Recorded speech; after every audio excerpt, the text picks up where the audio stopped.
What's up, Dixie? Welcome to State of the Storm, the show where we talk about some of the stuff happening here in the news on the campus of Dixie State College, around southern Utah, and in the nation. And I'm your host, Carson Stilson. To start off our show, we have State of the Storm reporter Cassie Gillette showcasing what's happening here on campus in our Storm Watch. Hey Dixie, it's Cassie Gillette giving you the Storm Watch of what's going on at Dixie from the 9th to the 15th. On Tuesday, we actually have the Dixie Forum presentation in the Dunford Auditorium, and that is going to be featuring Chris Parrish, and his topic will be current status of the reintroduced condor in southern Utah and northern Arizona. This is an hour-long presentation at noon, again at the Dunford Auditorium. Also Tuesday at noon in the McDonald, room 206, there's a 1-hour abstract writing workshop. The men's soccer team will go against Western Washington University at home from 1 to 4. Then, before semester break, we have our Yellow Card concert, and that's going to be Wednesday, 7 p.m. to 10 p.m.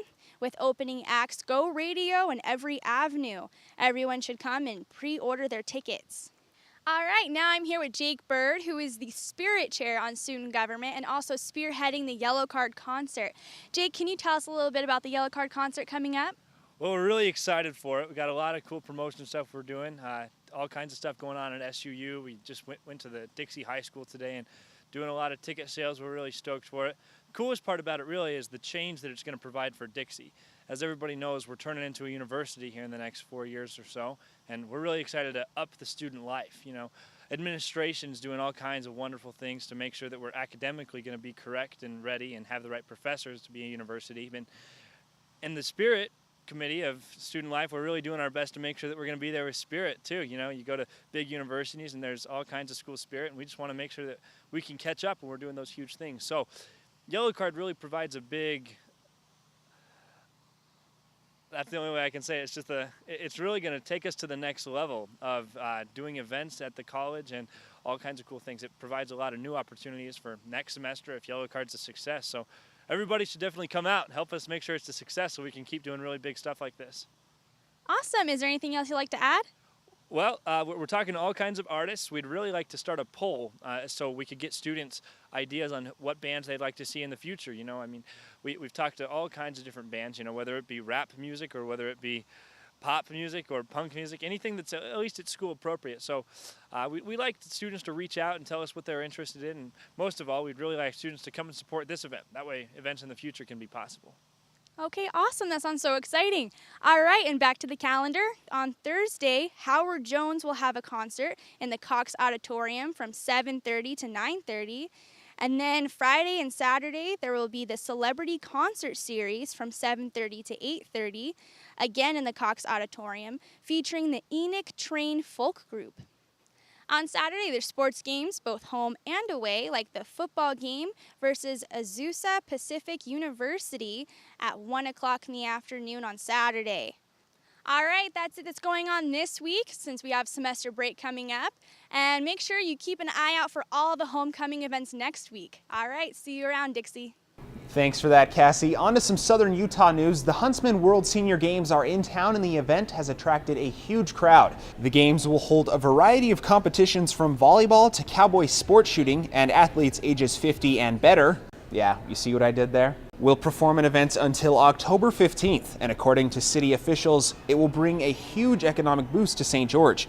If you don't know much about the Huntsman Senior Games, they started in 1987 as just the World Senior Games, and in 1989, John M. Huntsman became the game's principal donator.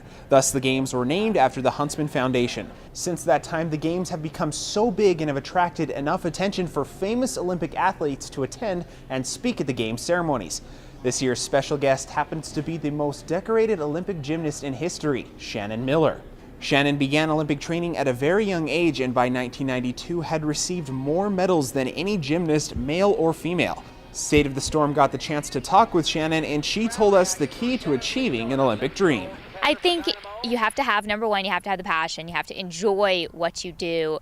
Certainly set goals for yourself. I'm a big proponent of setting those long-term goals. That's great. You want to compete in the Olympic Games. What are those short-term goals that you have to look at, write down, and achieve every single day in order to get to that goal? Because the Olympics doesn't happen overnight. Nothing great happens overnight. I mean, for me, the road to Olympic gold was a 15-year process. So make sure you're doing that. And I think the last piece of the puzzle is no limits. And I love the idea of no limits because there's always going to be someone that tells you you're too young, too old, too big, too small. You have to find reasons why you will succeed. It's a great privilege for Southern Utah to host Shannon, and for more of her story, including her emotional battle with ovarian cancer, you can check out our Facebook page. On to some national news. As many of you may know, former Apple CEO Steve Jobs has passed away. The 56-year-old inventor lost his battle with pancreatic cancer on October 5th and left behind the #1 company in the nation. The sheer number of those leaving their condolences for Jobs is staggering, filling every newsstand, social media network, and cell phone across the nation, if not the world. Among those who paid their respects openly to Jobs include CEOs of Apple's competitors who thanked him for his inspiration to their businesses, all the way up to the President of the United States. Some are even going as far as calling Jobs the Da Vinci of our time. Before we go, guys, I couldn't leave you without a YouTube video. This one comes from Russia, where a rock band just couldn't leave their equipment in the garage.